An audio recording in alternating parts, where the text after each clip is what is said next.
Hi everyone, Armel Djeukou here. I am a Senior Vice President for Digital at Airbus. I'm looking forward today to share with you my experience over the last 20 years. What did I learn on the way and how did I apply it as well, continuously applying it to be more effective at leading transformation in an ever-changing world.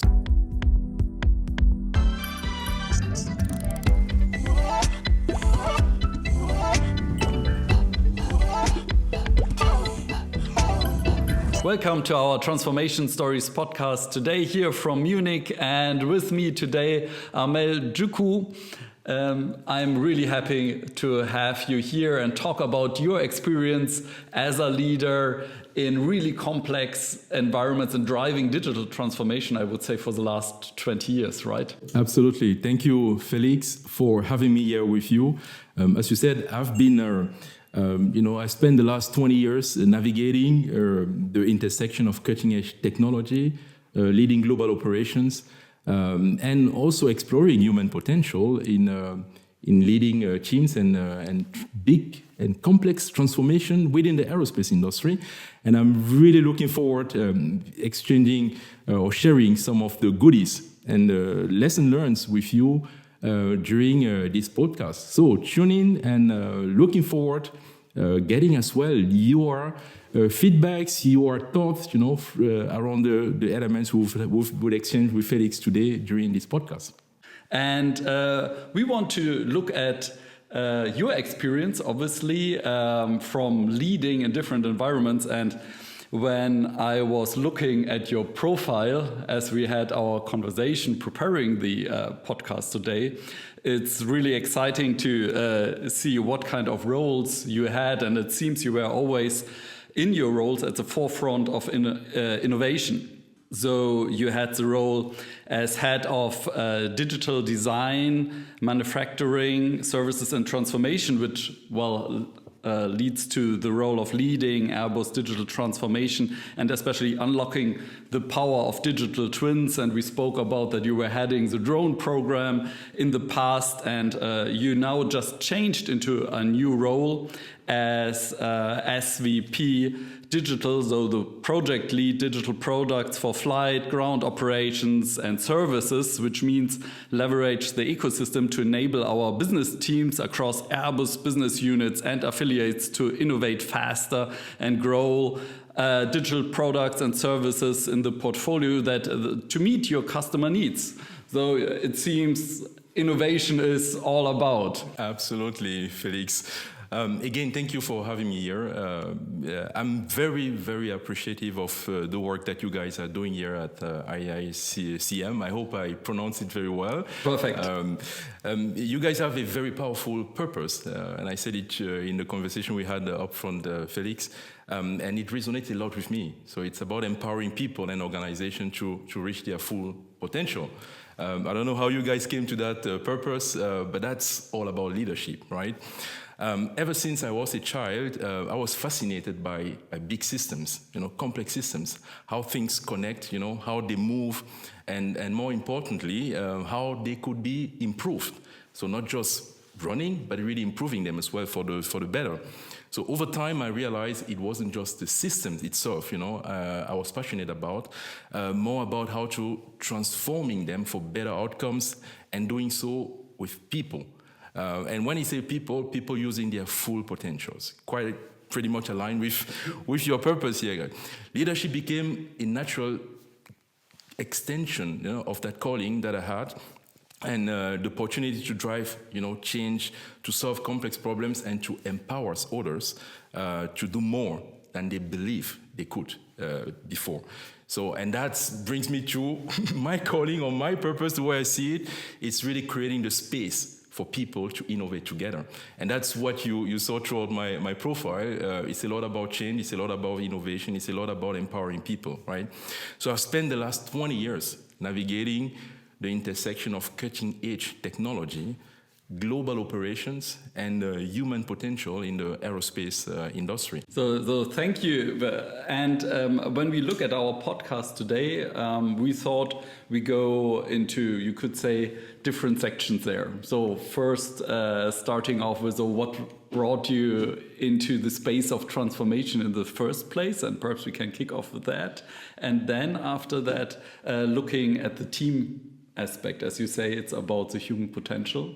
So where your experience there, and obviously, so how do you approach such a new role as you have at the moment? And well, your leadership role, obviously, and perhaps you have some tips and hacks in the end of our podcast as well. So let's dive into it. Quite a lot to explore, actually. Let's see. And I hope the time will be enough for all of that, Felix. Yeah, so let's see how we cover the ground, but let's dive into it. So to kick us off, so what brought you into the space of transformation in the first place?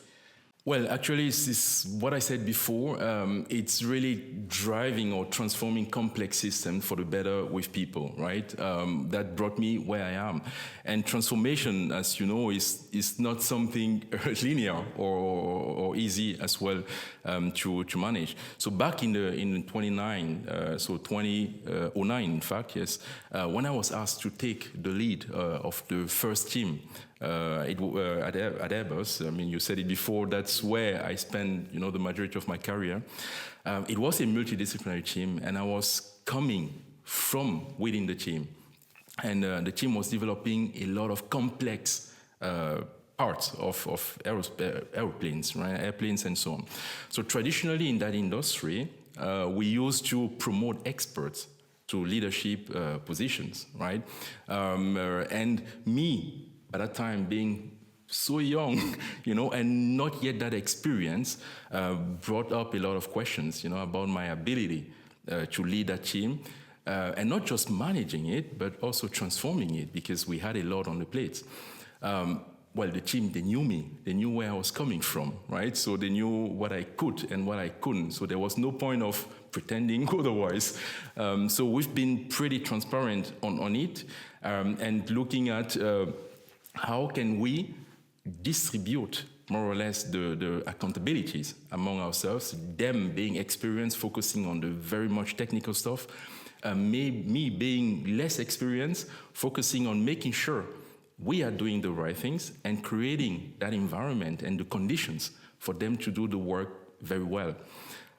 Guess what? It works pretty well, actually. And it shows me, by that time already, running those kind of teams or transformation is not about being the top experts, right? It's about kind of using the resources and the potential that you have in the right way, and being absolutely transparent as well on what you can and what you cannot do, right? So vulnerability and transparency there, being sought many years in the past as being something, as being a weakness, prove in my experience to be rather a leadership strength. Another key moment and experience that kind of reconforted, my belief in going more there, and also putting that potential that I saw in me in practice, was back in 2012.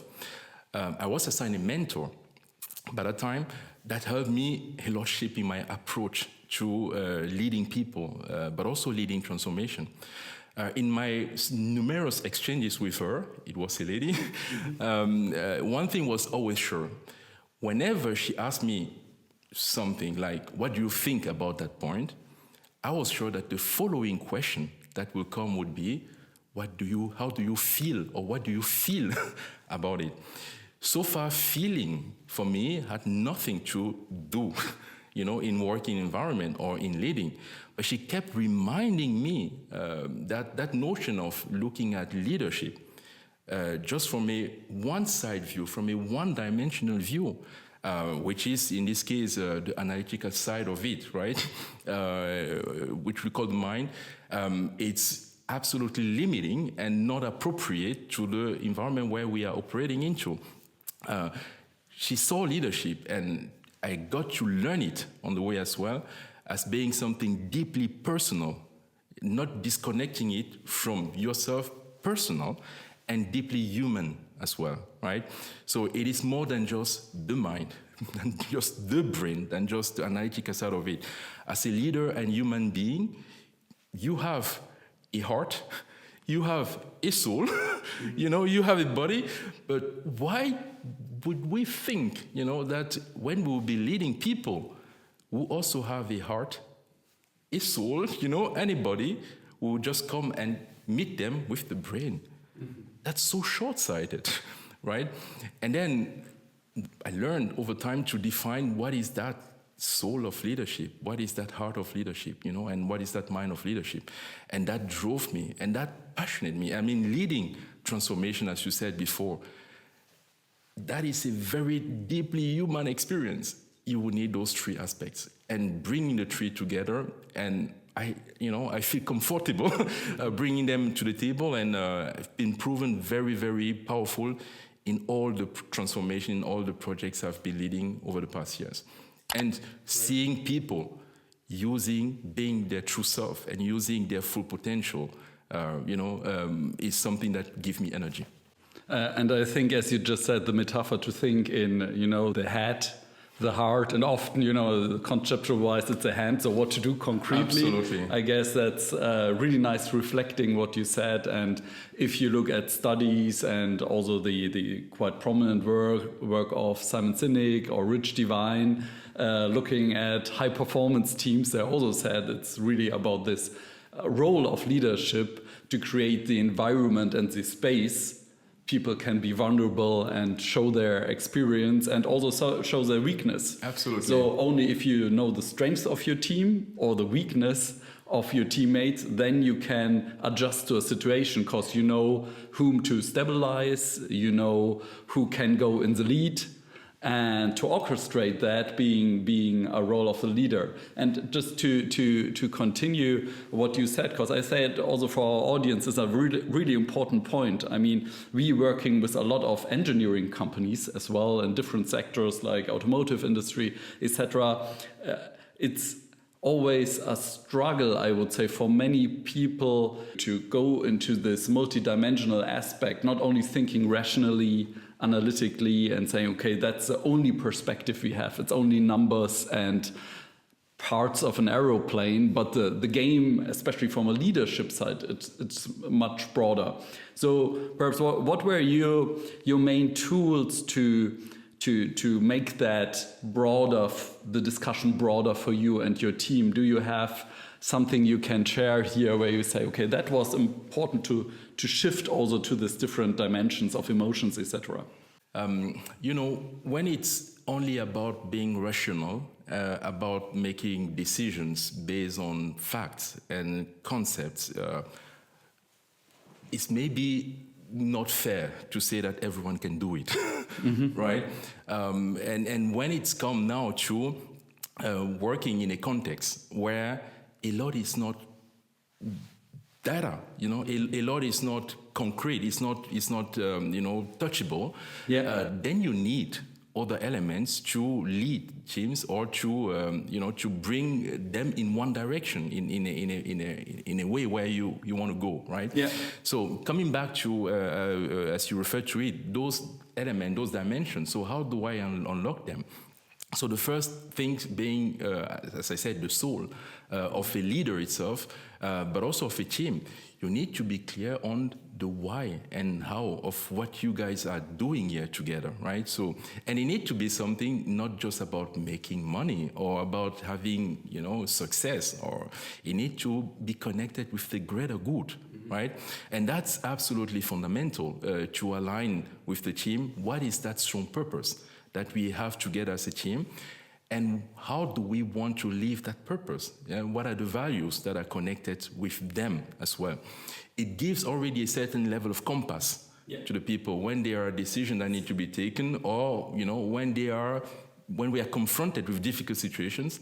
How do we embrace them? And they don't need the leader to be there to come and tell them this is what you should be doing, because they have that compass, right? And the second thing is bringing them, in a context where by definition they will have to collaborate to deliver, as opposed to, only me and the boss. No. Give them that environment, which is a diverse environment, with different profiles, with different skill sets, with different perspective. That would kind of bring them into more innovation on their own without having also me to be there.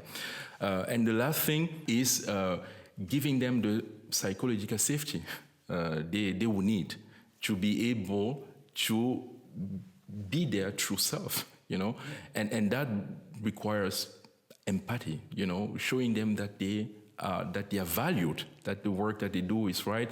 When there is something going wrong, working together to understand why and find, get the lesson out of it to move forward, as opposed to just the blaming culture.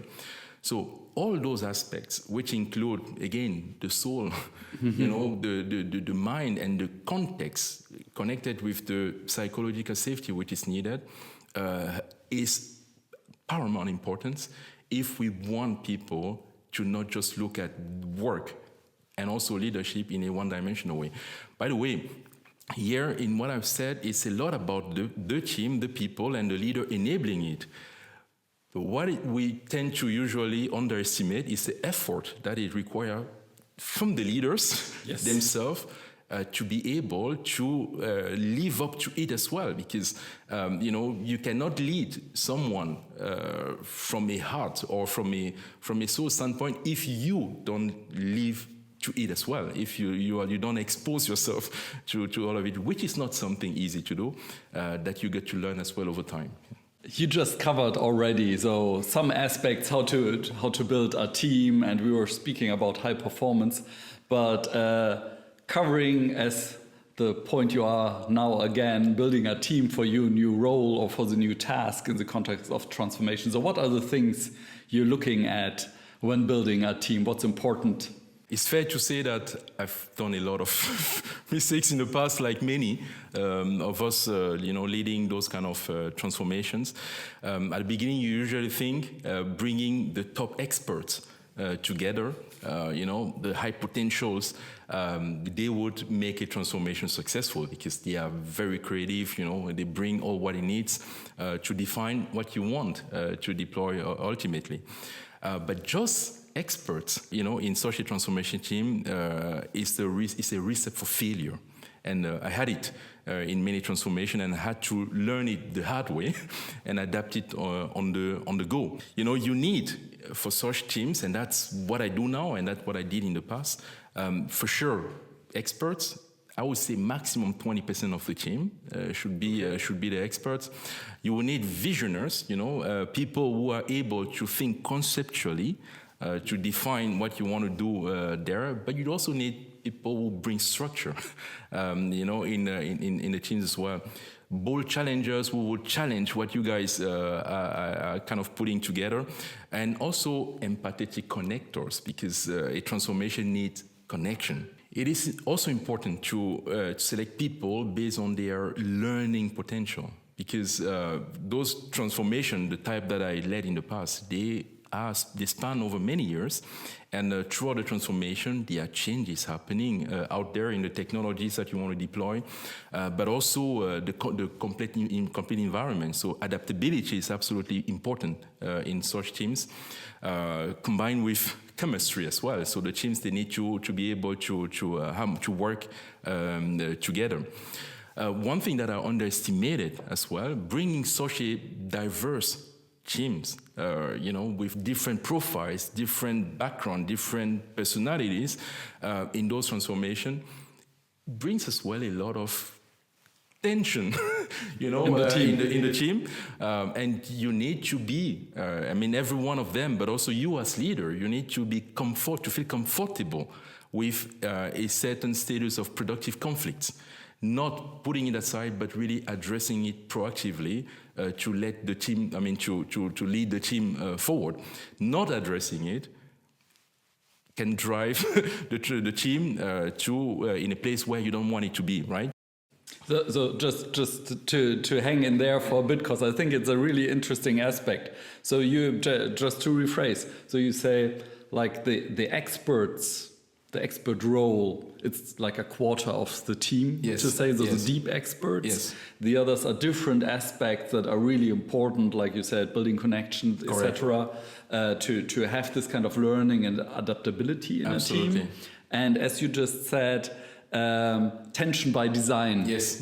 Right? Absolutely. So tension by design, and also the potential in the team to resolve those conflicts. Absolutely, and adapt together. So you would say that if a leader hires a team that's very coherent and very comfortable with each other, and there are no tensions, then you would say, okay, watch out. Absolutely, there is Something's an issue. wrong. Something is wrong issue. in that team. So either we are not good set up to go into a new environment. Absolutely. Or there are tensions. Absolutely. But we are not comfortable with resolving them, right?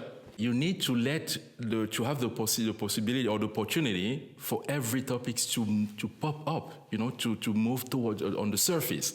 Otherwise, they won't be addressed, and they will stay within the respective colleagues, and you may miss something going forward. And those transformations, you need everyone to be themselves, to speak out, to speak up, and bring their ideas on the table. One other thing which is important for me in building a team and transformation is being pretty transparent to the team from the very beginning that the team or the transformation projects would need different type of skills or profile along the way. When you start such a project, at the beginning, there is a big phase of exploration, or experimentation. There you need the critical thinker, you need the creative thinkers, right? So the visionaries and so on. At a point in time, you need to bring all of that together to make something that makes sense, that is connected. So that's a phase of standardization of where you kind of define the frameworks, of what you will deploy ultimately later. There you need people who are structured, who can really bring all those different aspects together. And then the third phase, which is the phase where you then deploy it at scale, and more globally. And that's another profile as well. Usually what I've experienced, when you have the critical, the visionaries, those creative minds, in the phase where you have to deploy at scale, they really feel miserable. So if you open that or discuss it openly with the teams from the very beginning, and they understand as well the why and also the process, then you can manage those transitions, which are absolutely needed for those kind of transformation in a smooth way. It's never smooth, transitioning or changing people, but that's how transformation is about. It's about the thing, but also the people doing it and the how of it. Really interesting aspect. So you say also it's not about having the team that's constantly the same, but really speaking, how can you make a team that transitions also in team members, in skills over time? Absolutely. And with them getting also for them, though, in which phase am I good at? Absolutely, right? absolutely. So where is my power? Yeah. And when do we quite formally also discuss, now we're going to the next phase, and we're managing that by changing the team as well, absolutely. Right? And what is important as well is for those team members not to feel like, I failed when you are making the transition. And usually, and that's also one of the issue we are facing in most of our companies, the reward system usually reward the finishers, Yeah. the one who bring the stuff to the end. And those who were there along, those gardeners who prepared the ground, they are usually overlooked.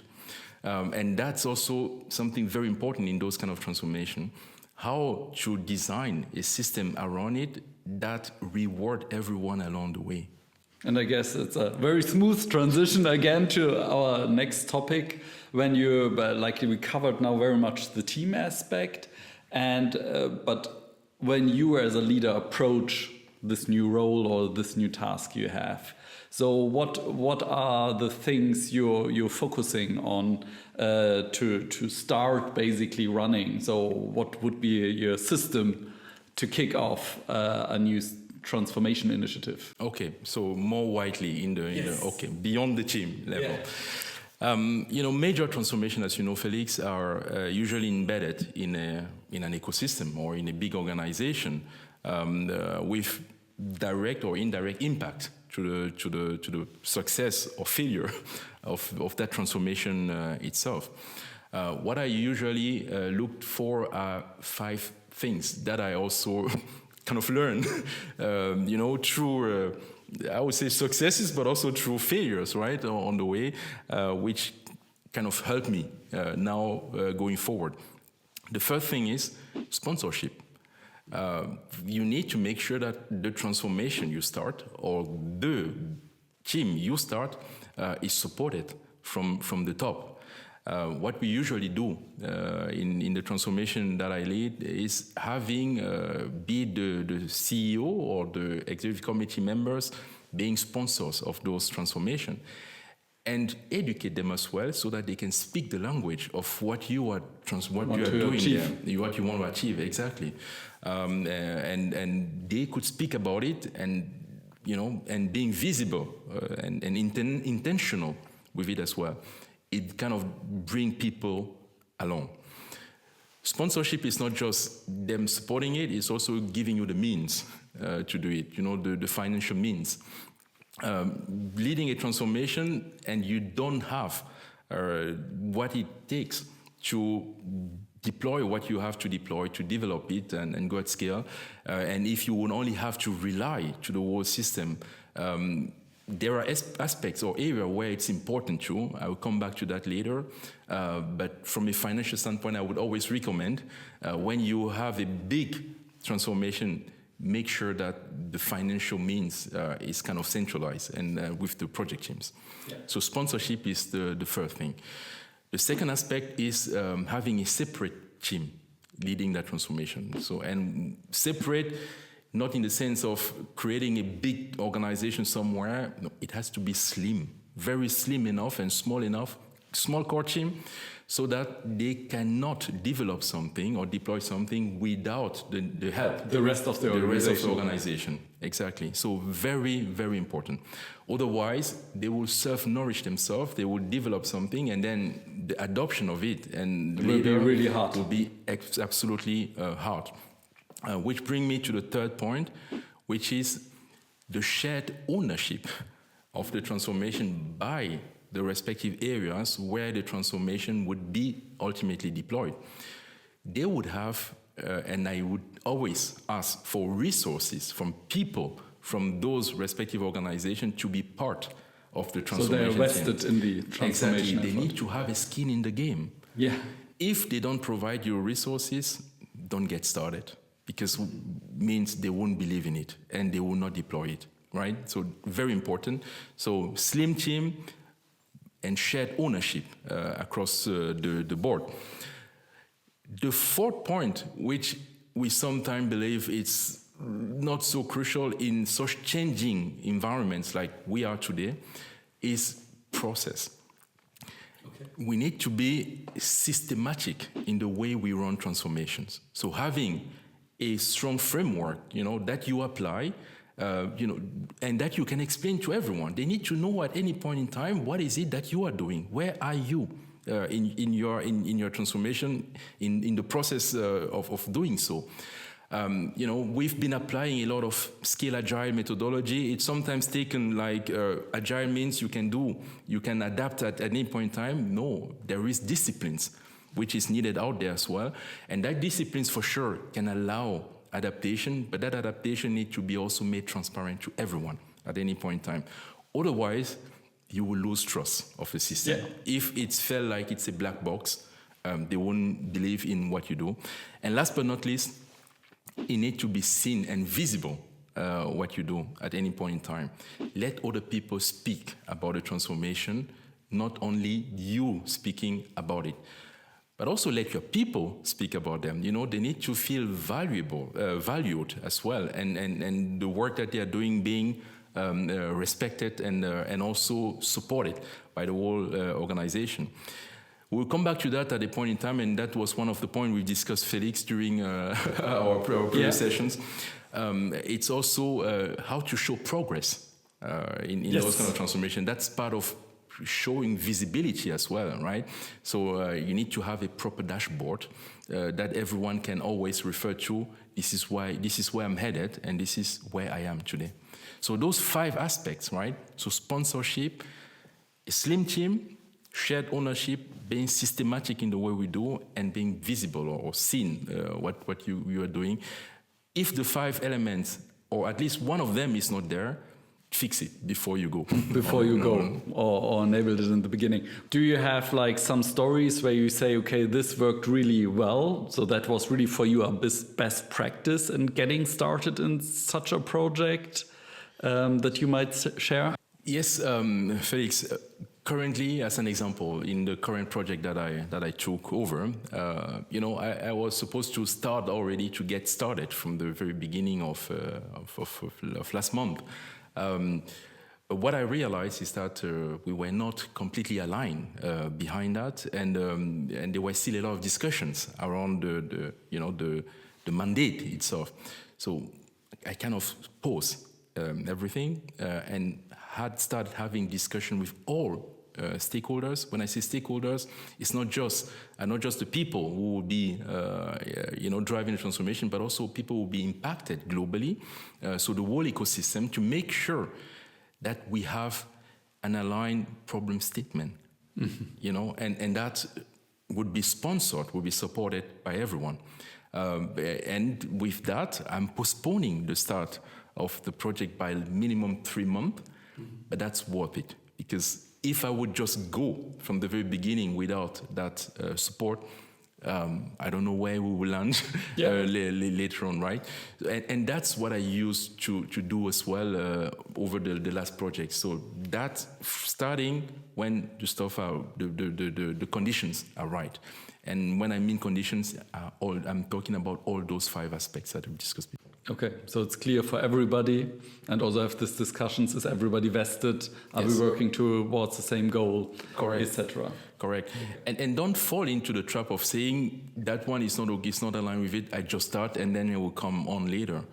If it's a critical stakeholder, then you would have a problem. Yeah, so to make sure that the ground conditions, and then we are back again, that the role of the leader is to create this environment for the team and the initiative to really perform. Absolutely. So it's on this different level. Just a quick one to build on that, because even when you create that conditions at the beginning, you also need to make sure over time that the condition is still there. Yes. Don't take it for granted from the very beginning. You have to nurture it on the go. Yeah, so that this stays present. Absolutely. And so what I often experience that organizations also struggle, if you, especially transparency or agile approaches, that organizations really struggle with keeping that on the forefront. Is there some kind of a best practice where you say how you can align such an organization that's driving transformation also parallel to the normal business, so the focus stays in place over time? That's a very difficult one, Felix, and this is still a present issue. The tension between different operating models, be it agile or be it waterfall in terms of the way you lead projects, or also organization setup. Be it more like hierarchical type of organization as opposed to a more flat organization. Yes. Transformation that I led so far, we said it before, to empower people, for them to also being able to decide. They need to have the freedom to speak to whomever they want. They need to have direct access to customers. You cannot put them in a box somewhere. You cannot put them in a system that will neutralize them. And that's something which is absolutely fundamental in transformation. So there is a concept of fluid organization setup that we deployed regularly in our transformation, where the people who are allocated to those transformations, you take them more or less out of the hierarchy. You put them in what we call mission-based teams, yes. Where they have that freedom of operating and driving the transformation, and then when it's done, them going back to their home base. So having that kind of hybrid mode on the go.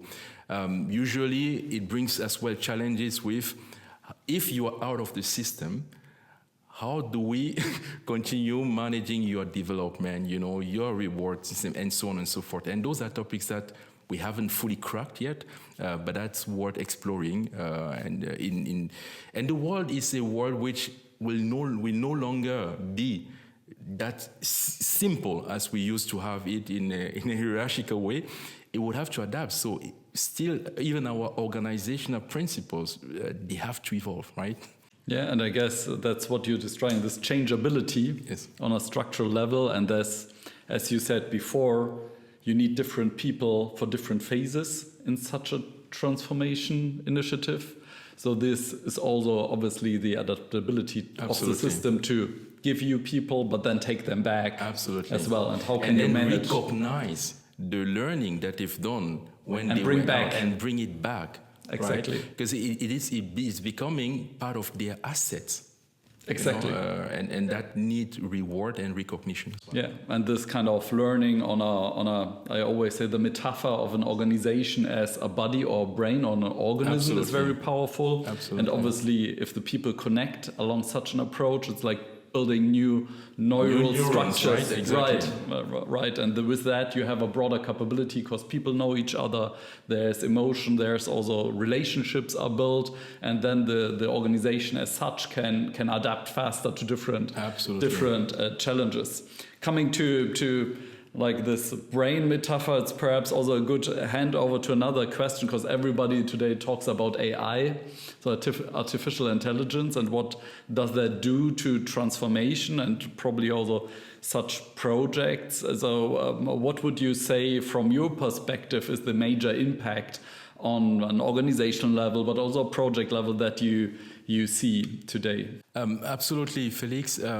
I see AI as a catalyst, for change actually, and for a deeper shift in how we work, how we lead, how we adapt, and also how we grow as individual, but also as organization. It brings as well a lot of uncertainty, right? Because even the AI model itself, or the way they are evolving so fast, and you cannot cope with them. In classical change management approach so far, we used to think of change, being like episodic, coming from time to time. Like I have a reorganization, I have a strategy update, and I know where I want to go. I plan it. I get the resources that I execute. Need, I execute, I control, and then I'm stable again. And then I'm stable at that. In an AI world, forget it. That's completely over, right? So we need to move away from that way of man leading change towards more sense making. And what do I mean by sense making? We need to bring the people to them being able to understand as well the change happening around them and adapting in a continuous way, as opposed to having the leader always making sense of it and coming and telling to the people, this is what you have to do there. So moving in terms of questioning from like, this is a change, this is what we should be doing, from like, this is what we are sensing, how would that impact us, and what is it that we should be doing next together? I see as well, and in many discussions we had, Felix, changes so far were done this way as well. You create something new, you create the learning mechanism or the learning materials, the deployment process, and then you train people along the way as well. With that fast changing context and the capabilities that AI bring as well, we should be moving, and we are starting doing it as well, away from that digital top-down planning of the learning towards a real-time, embedded and continuous learning on the go and adapting. So it has the potential for sure to disrupt the way we work, but absolutely as well the way we run change. It will no longer, the times where it was linear are gone.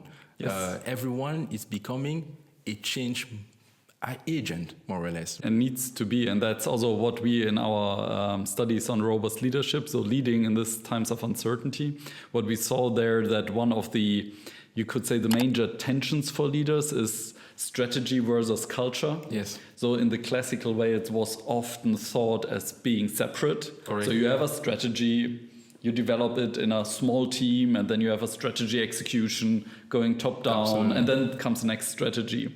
And today, as you describe it, it's more about it's one. You could Absolutely. Say strategy development is a cultural initiative, Absolutely. Just a good or a bad one, right? Absolutely. So it needs to be collaborative. Why? Because you have to adapt on the way. Absolutely. And it's always reinforming this, the you could say the orientation. What do we want to achieve, and how do we need to work together to get there?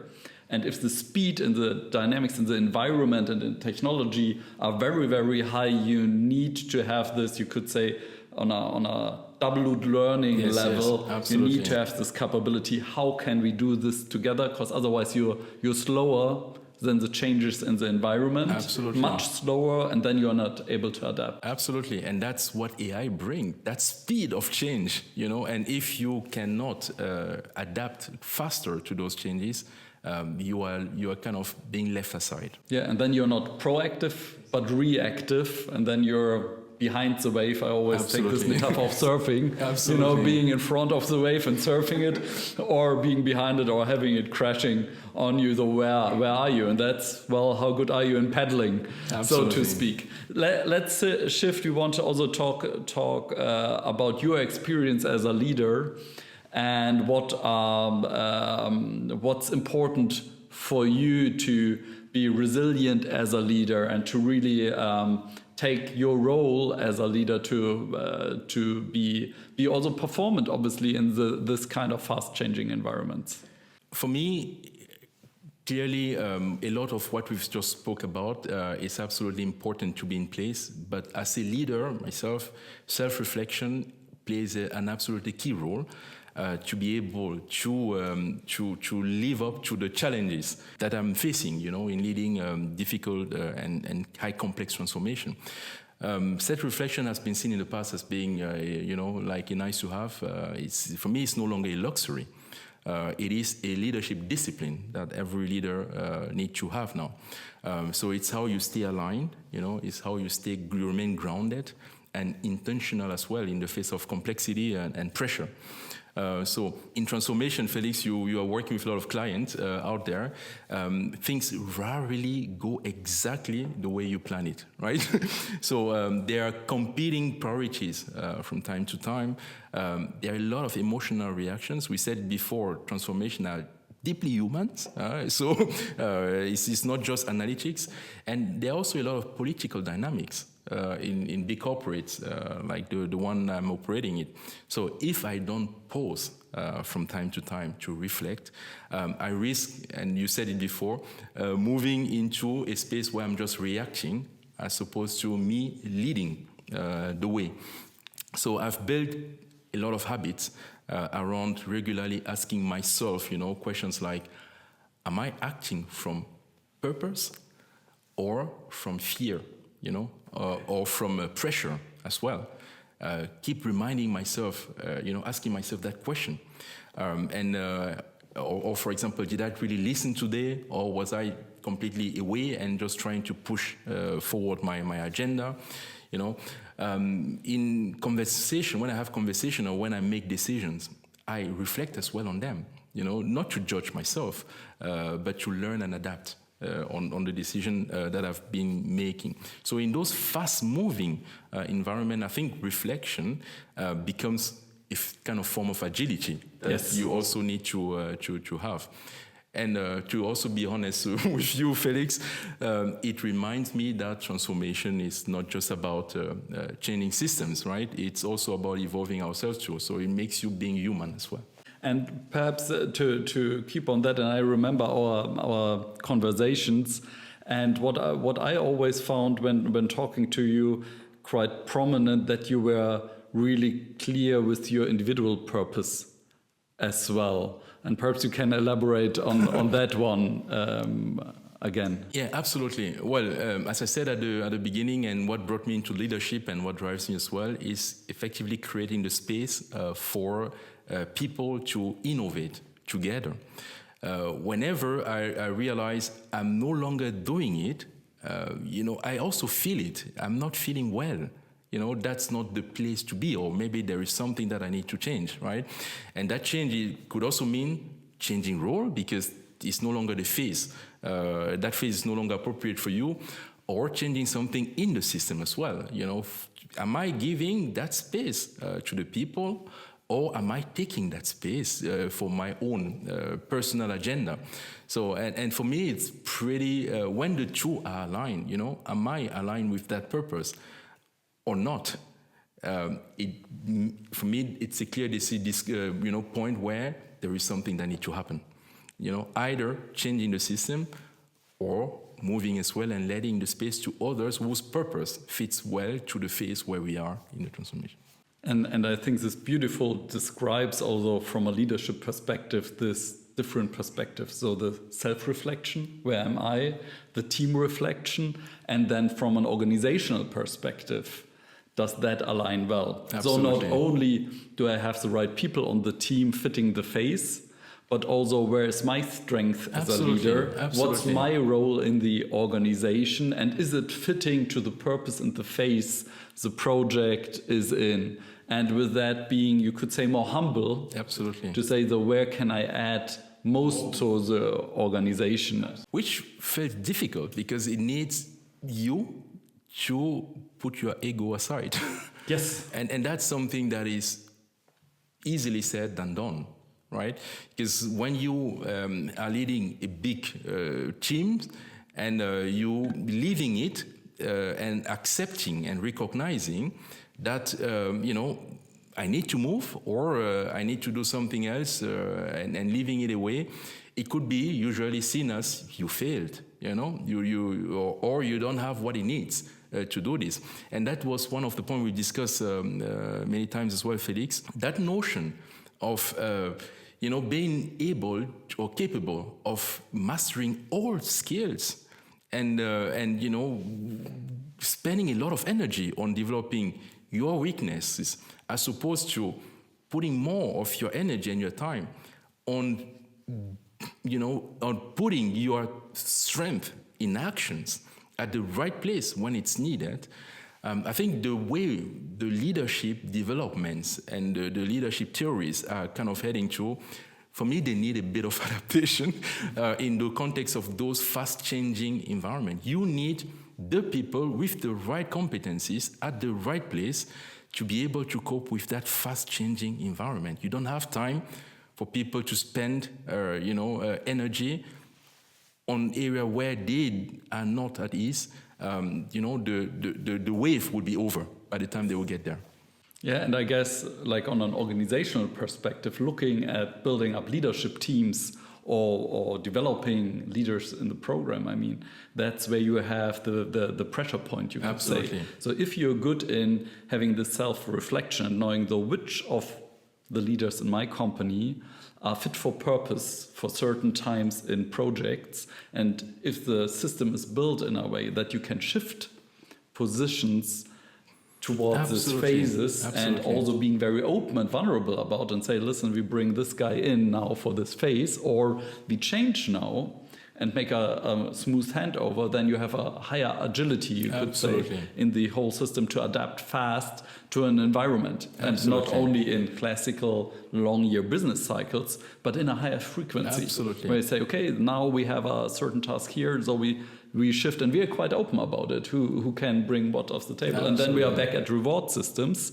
So how is the company dealing with that to be able to do that and not only reward, well, money and resources? And that's the aim of the game. So really interesting aspect, and thank you for that. So we covered now in the first place, so what brought you in to transformation, and then looking at teams, and as you shared, building up a team and really saying, okay, only 20% experts or 25, and then around different capabilities, and that the team shifts from phase to phase in a project, and that should be transparent. I guess that was a really important insight. And in terms of looking at the system as such, having like different points where you say, okay, these are my 5 points to build up a system of transformation, and then going into saying, okay, but looking at artificial intelligence, we are going really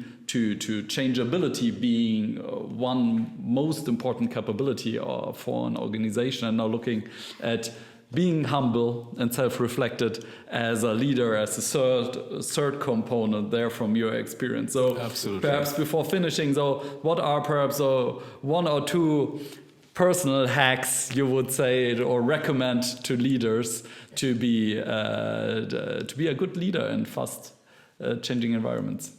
Yeah, what can I give as a lesson, to leaders leading transformations, or maybe getting started in transformation so far, Felix? I think the one advice, or at least a couple of advices I would have liked to get at the beginning would have been, Armel, you don't need to have all the answers.